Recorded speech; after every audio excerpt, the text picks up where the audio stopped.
For those in the audience, getting to know you for the very first time, care to share where you were born? Columbus, Georgia, 706. And care to share where you were raised as well? Columbus, Georgia. And care to share where you reside these days? Dallas, Georgia.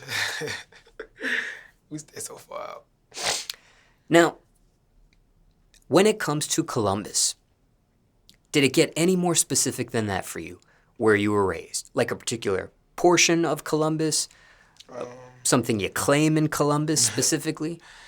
I was raised in BTW, but I had moved to Uptown soon after that. So, like, from those places, I was raised at from a little boy.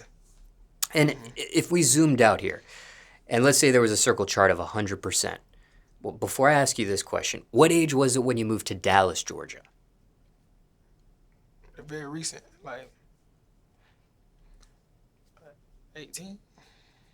Care to share your current age at this point? 19. And your birthday while you're at it, the month and the day perhaps. February 25th. Now, prior to that move to Dallas, again, circle chart of 100% here. Yeah. What percentage do you think was raised in that first area you mentioned versus the second area you mentioned in Columbus? 90. Well, probably like 95. Because I just moved to Dallas now, so. No, I get that. But you mentioned two areas you were raised in okay. Columbus. BTB, I think you said. BTW. BTW, and then you mentioned another area. Oh, so BTW, it'll be like growing up, that's like I was little, so I say about like 10, so I say probably like 80. Well, I say 30%, and I say about 70, or yeah, something like around there. So 70 in BTW. Nah, 70 in Uptown. Got it. Okay. Now, what was the reason for the move to Dallas? I was too, I won't say I was comfortable, but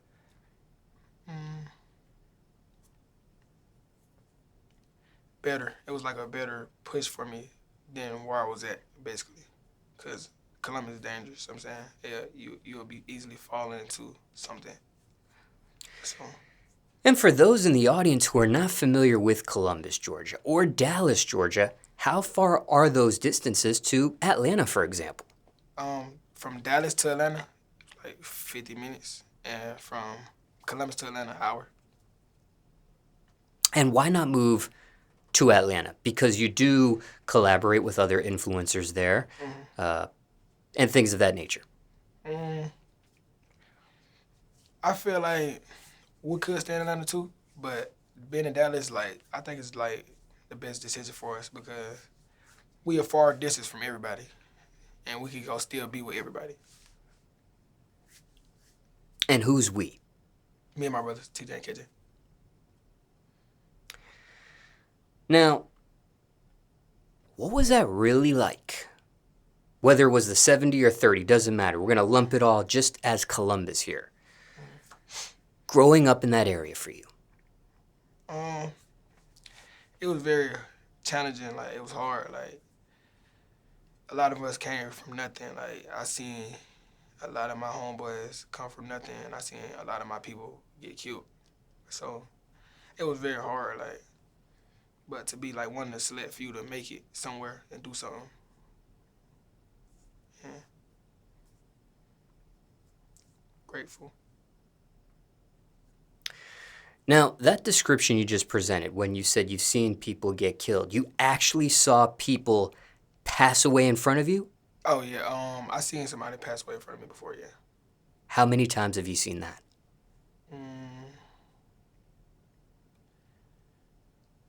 Like twice, probably. Like, we're gonna just, probably like 3 times, because something happened at the party, so like 3 times. Are you able to share what that's like, seeing someone pass away in front of you? I just say, like, you can feel somebody, like, you can feel, it's like you feel it, like, you can feel somebody's soul, like, I don't know, I can't really explain it, but it's like you can feel them leaving, if that makes sense. Like, you can actually feel them. But some people that passed away in front of me, like, didn't pass away right there, but it felt like they did. but they didn't. Like, they'd go to the hospital, then they pass away, you know? So how many actually pass away in front of you right then and there? Probably like 1, 2, 1, yeah, I don't know. One that people say was dead on the scene, so I say 1. Now, for those in the audience that have heard this depicted in music, seen this depicted in music videos, television, movies, video games, so on and so forth, but have never seen it in real life. Aside from that feeling that you just described, is there any other difference from what's seen in those entertainment options? It's reality. It's like, I say, like, if you was to see something like that, you'll snap into it. Like, you'll realize, like, it's not no joke, like, and you'll take it, like, serious than what you know what I'm saying? And you'll start judging a lot of folks. Now, not everybody sees these images that you have, but mentally, has this been something you sought any professional help over? Nah, but my dad told me multiple times, like, I probably need therapy sometimes. I be thinking, like, sometimes I do, because I ain't gonna say I got the worst anger, but I know I ain't just my head and just all the way screwed on, like, you know. But I be feeling like I'm battling it by myself. I be doing good for. And be that as it may, are you open to the possibility of a mental health professional in the future at all? Probably go see therapy, yeah. I'm open to doing that. Now, how were you able to survive this upbringing, especially with the description you presented? I say the people who are around me, like, it's like they understood, like, what I was trying to do. Like, I had people around me, like, who really made sure, like, I was getting out the mix to go be somebody bigger. A lot of people seen it in me when I was younger, so me doing what I'm doing now is just not like a coincidence. It just, like, I used to tell everybody, like, I'm gonna be somebody. I'm gonna be remembered as something. That's all I used to say, but people already seen it because I was so determined. Like, it was times, like, people would try to tell me something, like, and I get mad and cry about it. Like, because that's what I do. Like, when I get mad, I tend to cry. But yeah, so, and then stand around people like my cousin Mary Bell, stand around the same people, keep me on a swabble, keep me good. Now, you have no problem admitting to crying. Nah, I ain't mixing no crying. What you talking about? I ain't do no crying. Nah, I just said, you said crying? Yes, crying. Oh, I thought you said crime. Oh, No, crying. nah. No, you just admitted to crying. You have no problem, it Yeah. sounds like, admitting to crying or talking openly about crying. You've actually Yeah. cried on camera already in the midst of conversation as well. What is your opinion on males who cry? Let it out. You gotta let it out some way. You feel me? I mean, like, the strongest people in the world cry. Ain't no wrong with crying. People who don't cry be the ones who you know what I'm saying? Like, got a lot going. Like, they brain messed up mentally. Ain't no wrong with crying. You can let it out. Now, there are some people who say things like, don't know if I'll make it to see the age of 18. Yeah. Maybe 21, for example. Did you have any of these thoughts yourself growing up in Columbus? Yeah. I had them thoughts a lot. When I first caught that thought, my first close homeboy passed. Well, not my close homeboy, but he was somebody I speak to every day. Then I started having those thoughts because it just, like, in Columbus, it just circular. It's like a Carbonaro effect. It keep happening. And then you'll just think, like, is it me next? So, yeah. Was it a certain numeric figure you didn't think you quite might see at one point? I'm still praying to see 21. Now, be that as it may, hypothetically speaking, what would you have said to your younger self back then, if anything? I was easily influenced. I'd say probably not to be,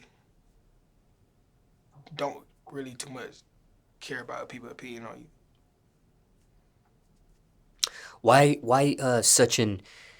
Why be so easily influenced back then?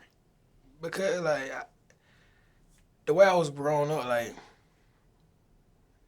I wasn't around like people who was tell you, oh, do this and do this for the good. You know what I'm saying? I was around people who been through a lot of stuff just and then I'd be like easily influenced as in, oh, you gonna let him talk to you like this? You know what I'm saying? Like I say probably like be more level headed and not be influenced to do things. Mm-hmm.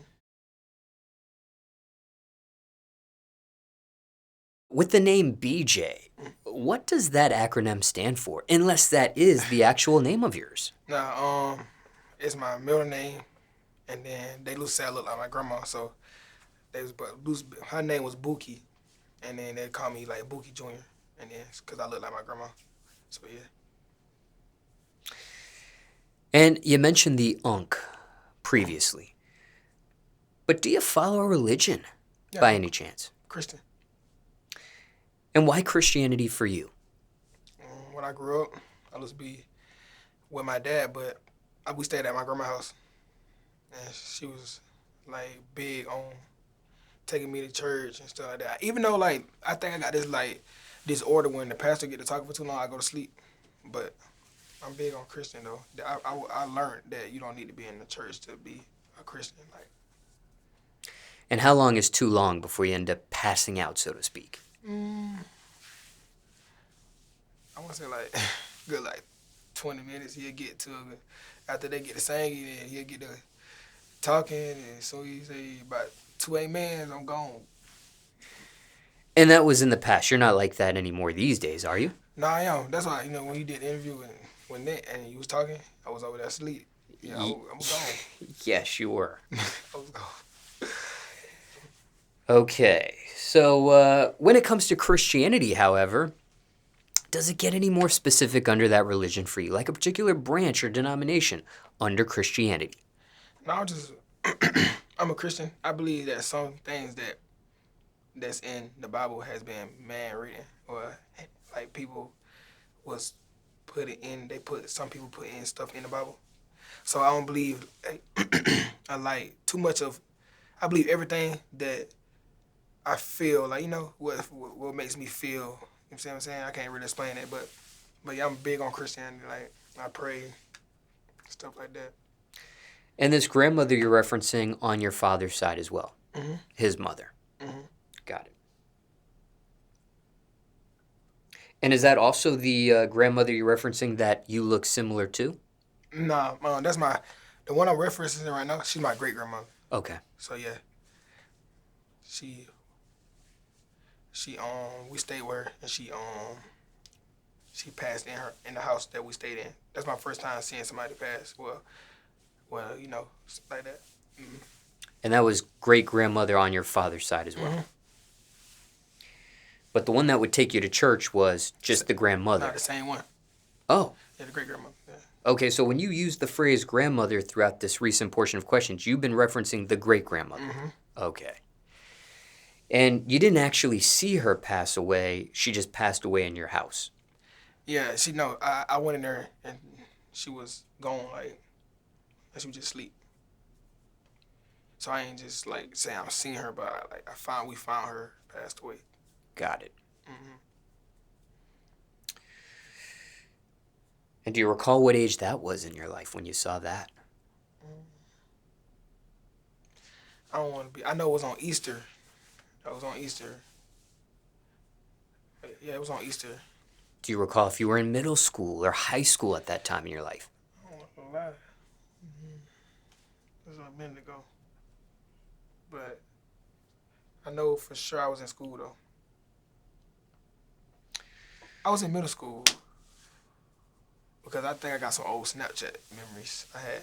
I was young. I was one of the people, like, obsessed with, like, how people be dying and stuff. So, like I don't know. I was weird, so, like when she passed away, I don't know what made me do. I took a picture of her when she was in casket. and I just was to watch, just look at it. Have you ever seen that series, Faces of Death? Have you heard of it? Just curious there.